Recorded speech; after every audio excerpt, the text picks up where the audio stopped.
So, Ravi, hello, nice to see you. Yeah, Right? eventually we met. Yeah, nice to see you as well. Cool. So, I'm pretty sure this will be interesting conversation. I'm very curious, and I'm especially very curious to speak with one of the most traveled Indians.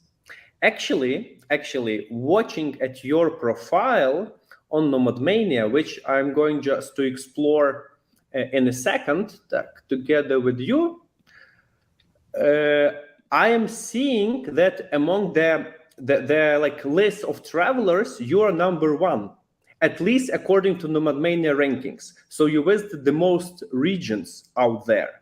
And if we look on your map of the regions and the countries, this looks pretty impressive. So as I understand now, you are visited 189 countries, and probably anytime soon you will visit every country in the world. So my first question to you, like, what drives you? Like, why are you doing this? Because all of us have different reasons for that. See, I was born and raised in India, and middle class in India when I was born versus middle class in the US or Europe is quite different. Middle class in India then was basically struggling for anything beyond basic needs. Like you get food, you get shelter, you get college, you get a bike, and all that. That is pretty common. But to do anything beyond certain things is considered a luxury in India when I was growing up. India has changed by leaps and bounds now. So now India is as rich as any other country, but there were challenges then. So somehow I was so fascinated and interested in geography. I always used to carry a book atlas, always used to refer, it was a pipe's dream. I was very good with geography. I was able to point any place, any geographical feature within a few seconds. But then I was always dreaming I would get to London someday. That was my dream. But then how things turn, I came to the US to study, to do my education to college. And then, though I was in college, I was saving up money and still visited one or two countries every year, though I didn't have enough money. So it was a passion, it was a fascination. And then it started rolling. And then initially, when I touched my 50 countries, I was like, why can't I do 100? When I touched 100, why can't I visit every country in the world? So this wasn't really a childhood dream. But then the dream was to see a lot of countries. And then I came to this particular step. But I'll tell you why my journey is very fascinating is most of the travelers I know are full-time travelers, or they don't really have a job and they travel as part of sharing videos or something of that sort. In my case, I completed my education. I'm married. I have a wife and a kid. I have a career. And in spite of all this, I still travel. My number is 192 because we go by 195. I know you don't consider North Korea, but I crossed the DMZ. For me, it is 192 or 195. There you go. Wow, that's like pretty impressive. Indeed, combining all the family life, career, other things is not easy. And I would like just to ask you, like, what do you do? Where do you live? What do you work for?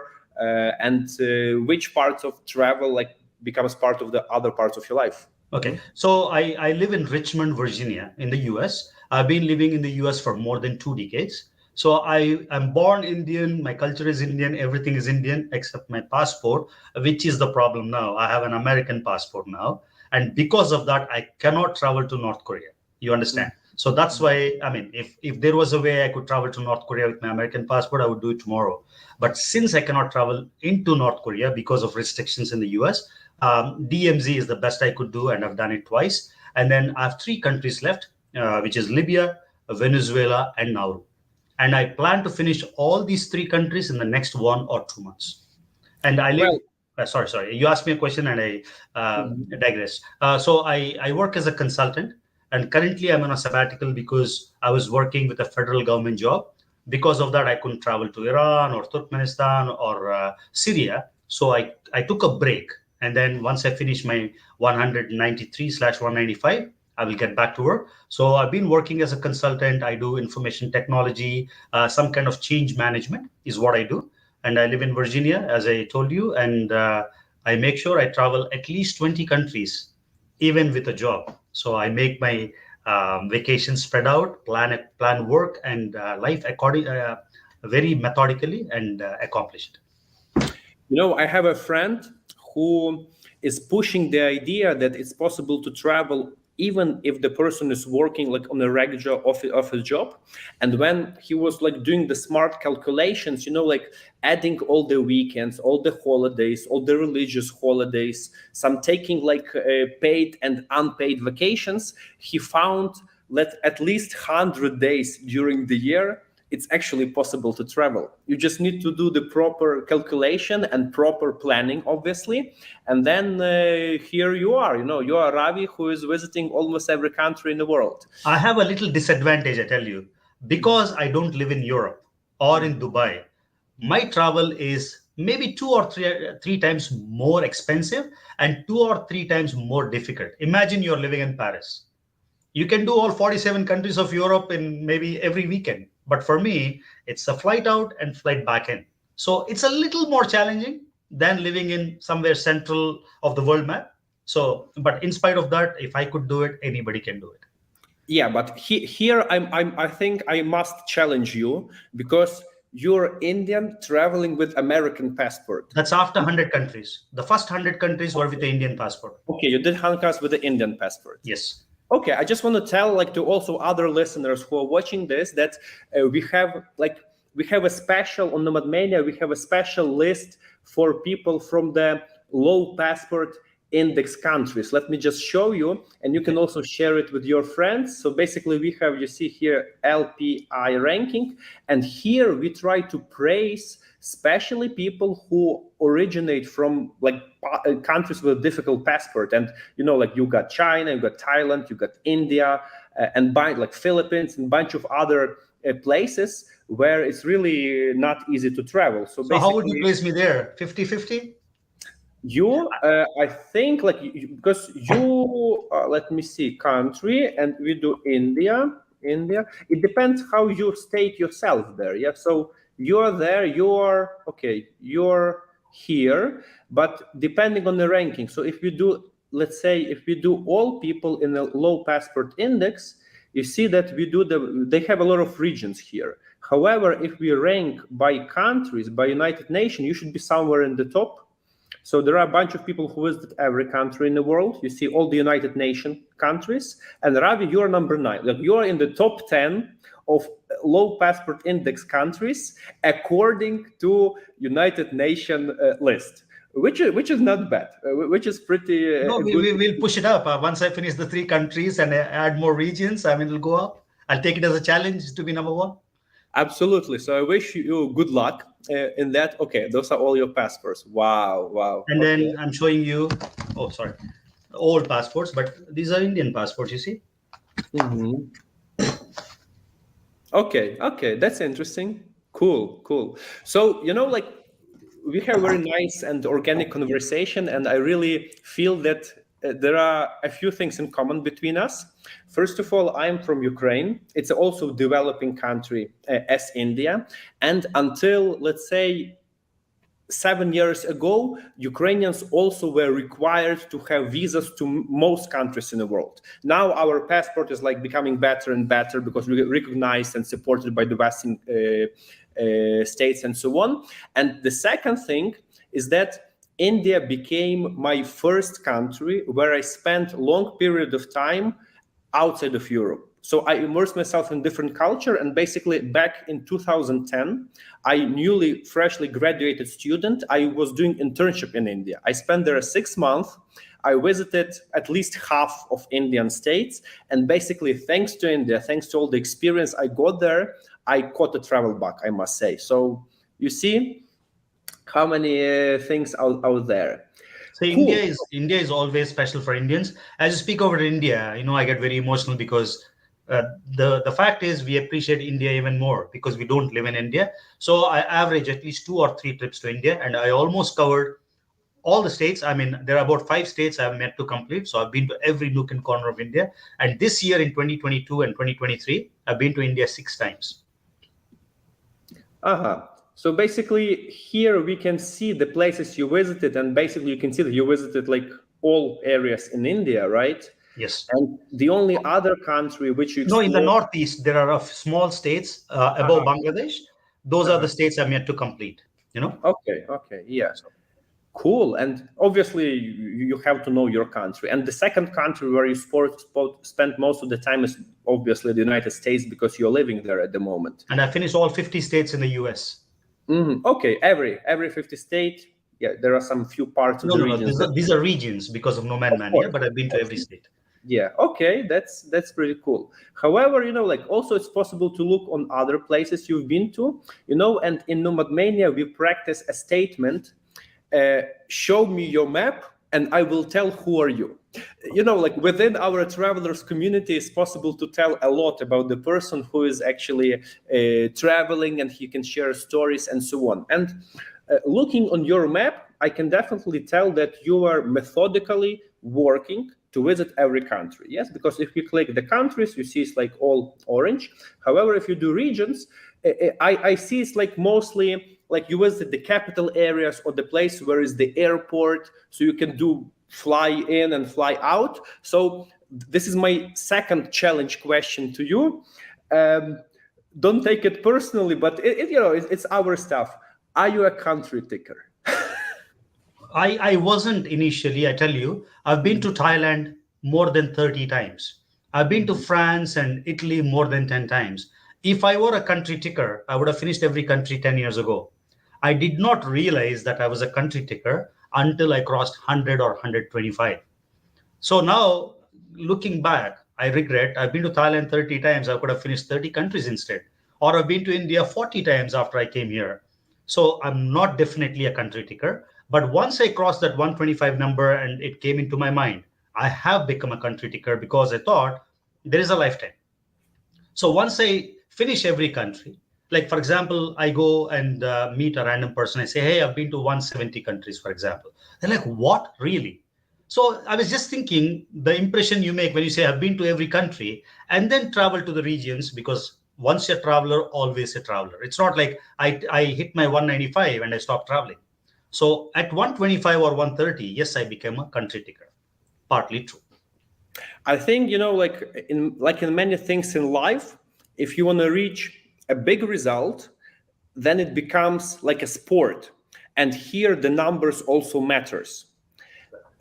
That's like fair enough, but in Nomad Mania, we try, one of the reasons why we divided the world into regions and we have some other unique places to go, we want to encourage people to go deeper, and there is like a clear logic behind it, So I know that behind the scenes, you told me that you are going on some trip to the similar area that you've been to in South America, and you want to visit like a new place in Paraguay that you haven't been before, but you visit the Paraguay, and this keeps you unsettled before visiting a new place within the same country. And to be honest, it's only because of Nomad Mania I'm going to Paraguay. I visited the Iguazu Falls, and when you go to Iguazu, you can go into Paraguay without a visa. That's exactly what I did. Spent maybe half a day. But now I'm going to spend 3 days in Asuncion, meeting a friend, going to a village and spending time with family. So I'm going to Belize, to Asuncion, back to Iguazu, and then back. That's my trip tomorrow, starting tomorrow. That's okay, tomorrow. So that's and to paraphrase and to answer your question as to why I don't delve deep into the territory, I told you I'm a family man. I have a wife and kid waiting for me. I have a job waiting for me. So things are different for me. Like if you consider, I'm sure there's no category in your Nomad Mania saying full-time job and travelers. I'm sure you don't have one. Maybe you should think of one. Maybe we'll create those lists, because definitely there are requests, and people write us requests like all the different, things you can even imagine, because Nomad Mania is the website for geeks, as you understood, and people come up with really crazy ideas. So, for example, recently we launched a so-called slow list, which makes a ranking between the people depending on how long they stayed in each country. Nice. So basically, the longer you stay, the higher ranking you get, and this is another way where people can, use their stronger parts, because obviously you cannot be good in all types of travel. And based on that, I'm curious, like, what is your style of travel? So what's important to you? What do you usually do when you travel the country? We understood that in between the jobs and life, you travel as much as you can, but what you do actually when you arrive to a destination? So for me, uniqueness of a country is very important. For example, if there is a waterfall, right? For example, recently I was in Lesotho and people asked me to drive 80 kilometers to a waterfall. I did, but then my regret is rather than visiting a waterfall which you can see in every other country, because let's say you've seen Iguazu, you've seen Victoria Falls, no other waterfall would impress you as much. You understand? Like, let's say there's a beautiful waterfall near Odessa, I would rather skip it. So for me, the priority is the culture and meeting local people is the priority. Cathedral I can visit anywhere, a mountain I can visit anywhere. For me, the first priority when I live in a country or when I visit a country for 2 or 3 days is to interact and delve in the culture of the country and find something very unique. For example, if you go to Rio, what is the most unique thing in Rio? Christ statue, for example, right? The beach, you can go to Copacabana, Ipanema, Leblon, Baja, anywhere. Those beaches you can find anywhere. You know what I mean? So I rather find the time going to a local market or finding something which is like a samba dance, something like this. So this is my priority: uniqueness and then meeting people. These are my two priorities when I visit a country. Fair enough. And also I understand that when you travel, definitely travel is one of the biggest experiences we can have, and this is our lifelong memory that nobody can take it from us. That's why some people tell that travel is probably the only expense which is making you richer. But you go beyond this. You are sharing these experiences with basically with your people in India. Yes, so you're one of the biggest travel influencers in India. You have a YouTube channel and you have the Instagram, and now I'm going to show some of these of yours. So it's impressive, 600,000 subscribers on YouTube, and also a very big and active Instagram channel. So could you tell us a little bit more about your blogging life? So, I started my YouTube channel less than 3 years ago. It's only been 2.5 years now.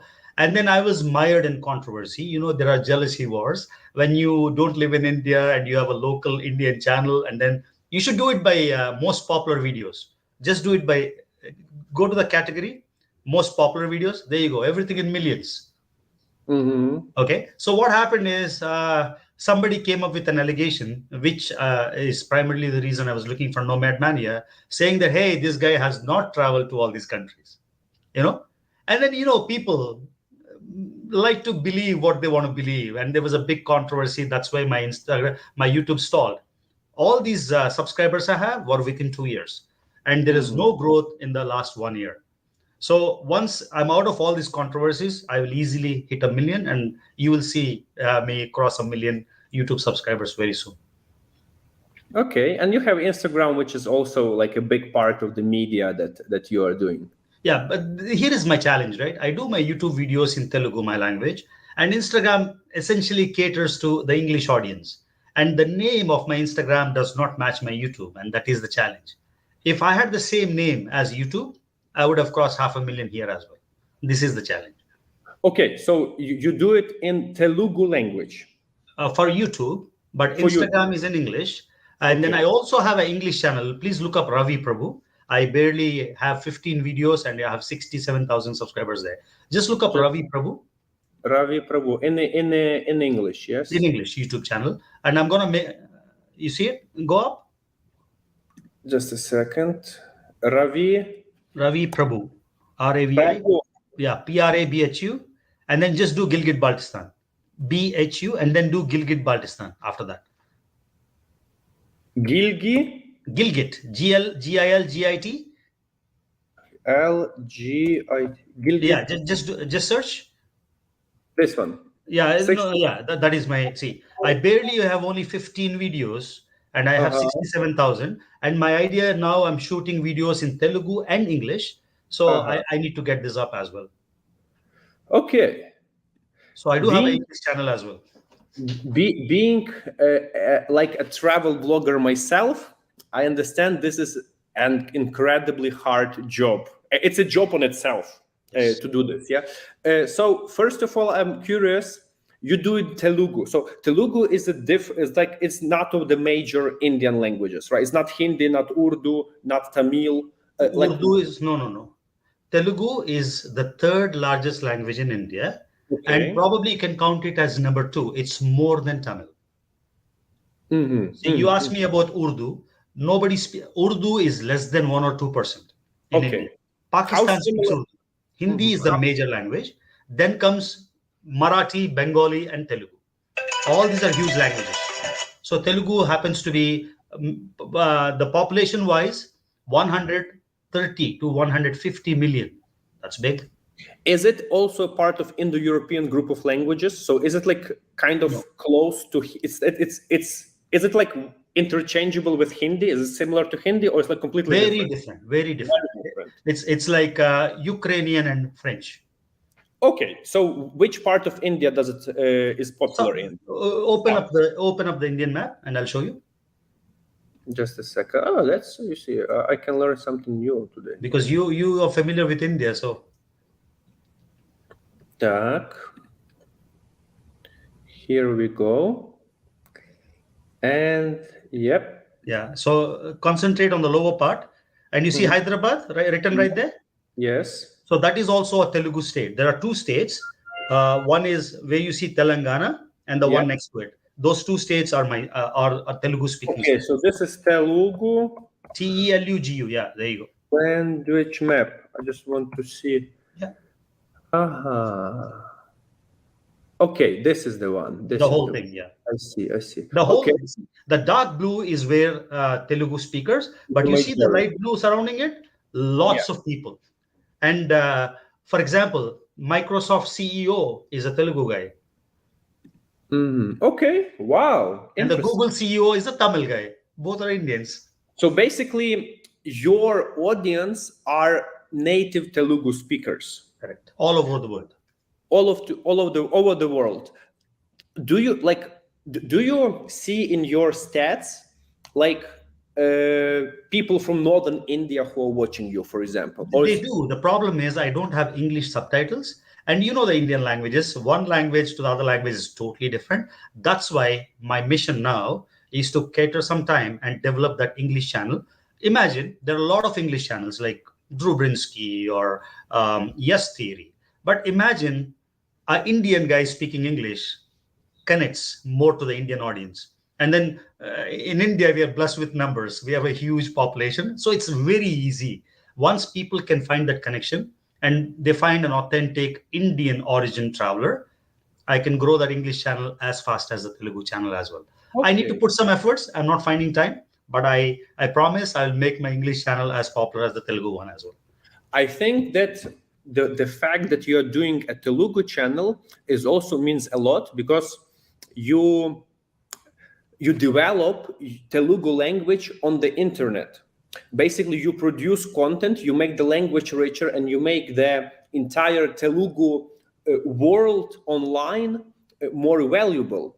And probably many people are proud of you because you are basically like using the language with such sophistication and so on. So it's a big contribution in my idea, and also it works a lot for the local population who speak Telugu. That you make a favor to people because you create content there, but also you show, let's say, to other like the systems in the world that there is like a big Telugu usage online, which actually can create additional services in their native language, and thus meeting the needs of people. So it's pretty interesting. The number of professionals in information technology in the US, the highest number of people is Telugus. You can go to any office, you cannot work there without finding a person who speaks my language. So my language is pretty big in the US as well, and UK as well, all over the world, not just the native areas in India. Wow. Yeah, because the Hyderabad has a namesake Cyberabad. There you go. Okay. Unfortunately, I didn't visit the city, but I was in Bangalore, for example. So you should come with me. I'll show you the real Andhra Pradesh.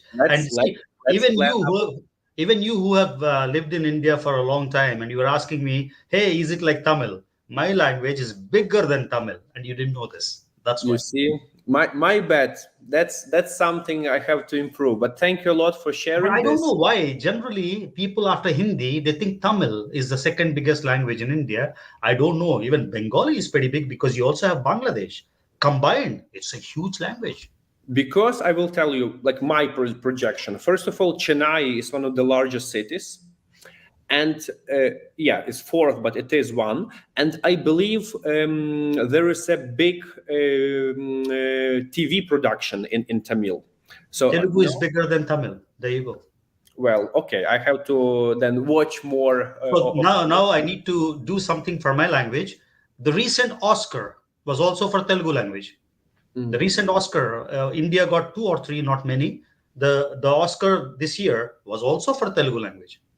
Wow, wow. And Telugu makes more movies than Tamil, Mhm. more videos than Tamil, bigger presence than Tamil, and I find it very fascinating that Tamil is bigger than Telugu by name. I don't know why. Hmm. Let's change Maybe that. because in Sri Lanka they also use Tamil, so it's like it translates for two countries, not one. Anyway, you are doing a lot to glorify the Telugu language and to deliver the truth out there. It's always the roots that matter, right? It doesn't matter how good my English is or where I live. It's my roots that matter, and I'm very proud to be a native Telugu speaker. And I really, really, really want to cater to my language alongside English. That's very cool. I really feel you. I really Thank feel you, you. man. I feel you there. But like doing the online job is like a real job. Like seeing the amount of content you produce in multiple platforms is like a second full-time job. Like, how do you handle this?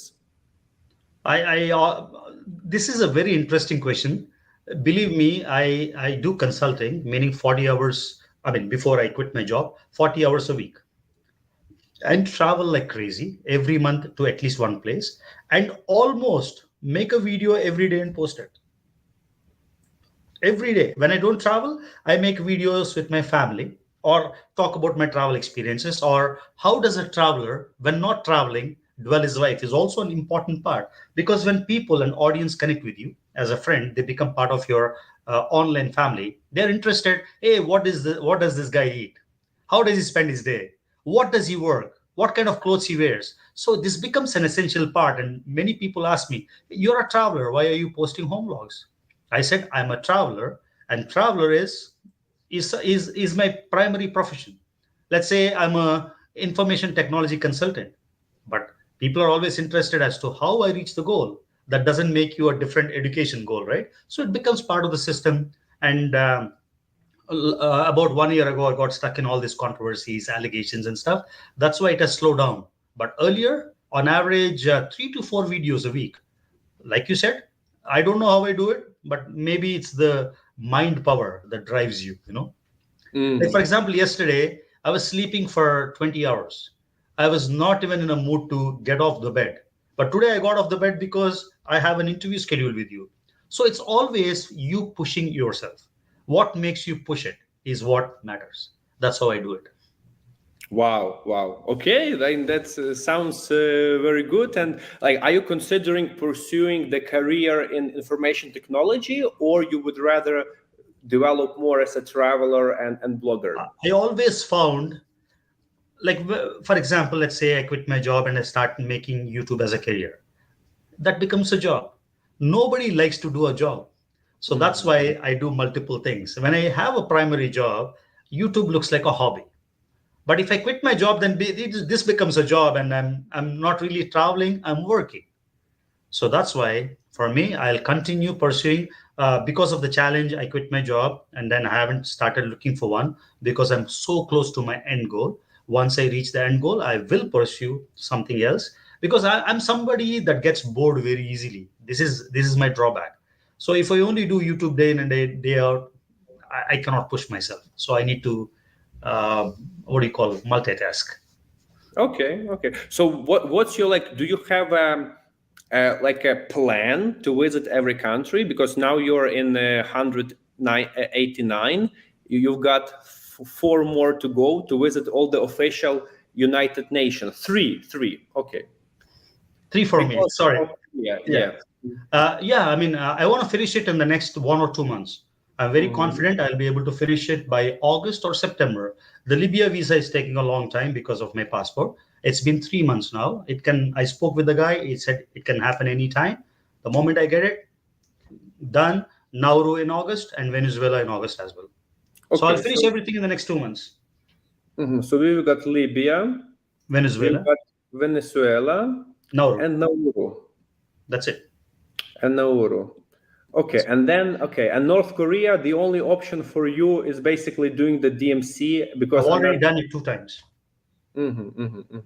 Americans cannot go to North Korea? Because it's a felony, it's a crime to visit North Korea. Okay, in the United States, I see. That's after 2017. People that went to North Korea before 2017 were lucky. There is a way to go to North Korea. I have to make a special request to the United States government. They issue me another passport, not an American passport, some other kind of passport, but that takes time. So I don't want to promise myself, but I will try my best to make it happen. But I don't want to be held as not visiting every country because of North Korea. That's because of the situation. Like many Indians can't visit Pakistan.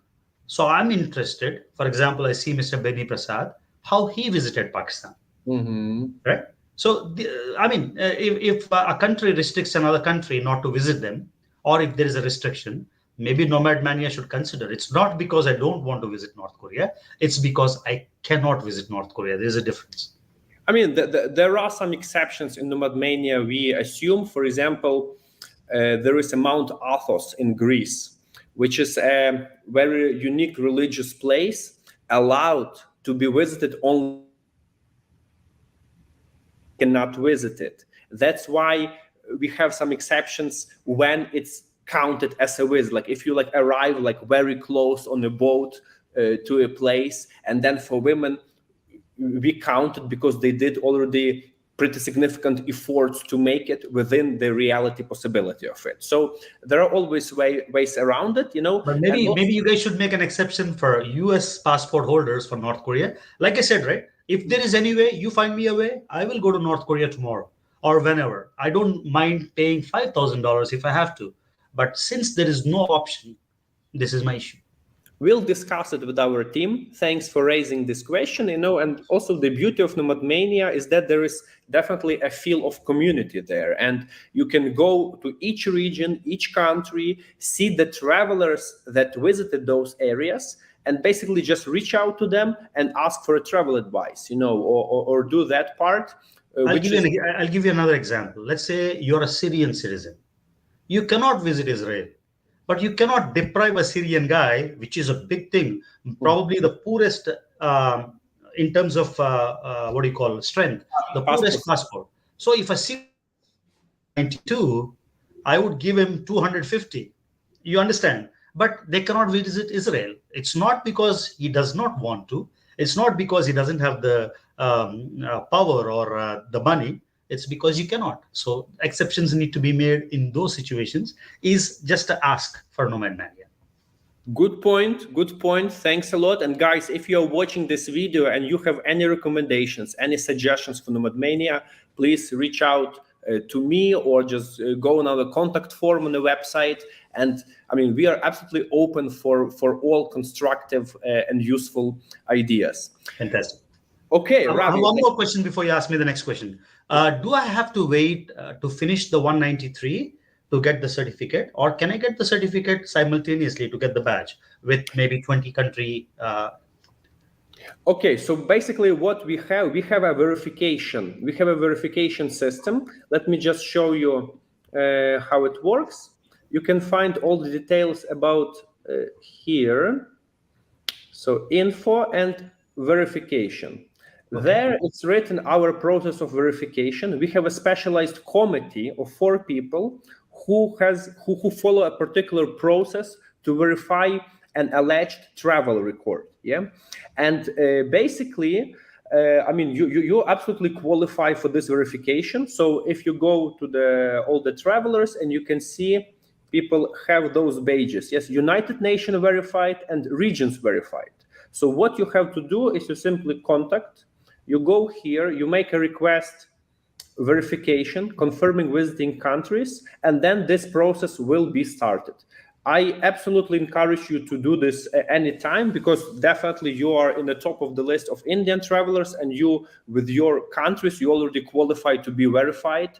So have fun, because we have a kind of KGB committee that they are very strict. But No I'm problem. sure you will manage. No problem.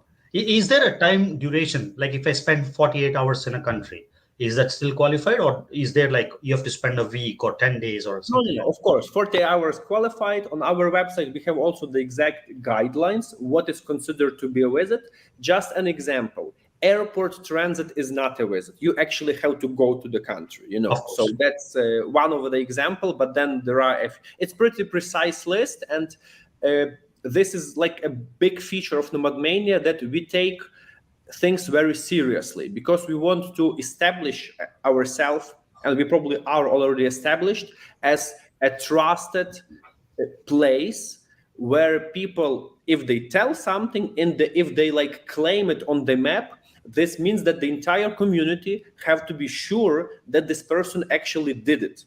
And Makes that's why we take the verification very, very seriously, and this creates like a valuable connection and respect within the community. And one other question. I did not want to reveal my age, so I put something in there, and I'm not able to edit it. How do I edit my age? Please reach out on the. We'll deal with this afterwards. It's possible to contact our tech support team, but I mean, we will deal with this. Because Gustav is making fun of me looking at my age because he knows my real age. That's why. Okay. Cool. So, I mean, I'm pretty sure we could continue our conversation for many more hours, and I really hope that we will travel together somewhere, and it looks like we will travel somewhere together. Let's not disclose this at the moment. So, I would like to finish our conversation with our signature Nomadmania question, which is the following. If you had a chance to invite for dinner any three people from history or from nowadays, who those people would be? One is Marco Polo, for example. Definitely, because I'm a traveler, and sometimes people travel with ease now. When I was traveling 15 years ago, it was not the same. There was no Google Maps, there was no iPhone. I had to go to MapQuest, print out, mark. So travel has become very easier now. So if 15 years back, travel was hard, even when I went to Borispol Airport, for example, in Kiev. In those days, when I went there, I didn't have an iPhone or a Google Map. So it was marking what bus I take, what minibus I take, and so forth. I'm really interested as to how a person like Marco Polo could travel. And that's number one. And number two, I'm really fascinated. If there's one person I want to meet, it's Elon Musk. Mhm. I don't know why. There are so many great people. So those would be the two, for example. And the third one is Indian, of course. I want to meet the Indian Prime Minister. I'm a big fan of him.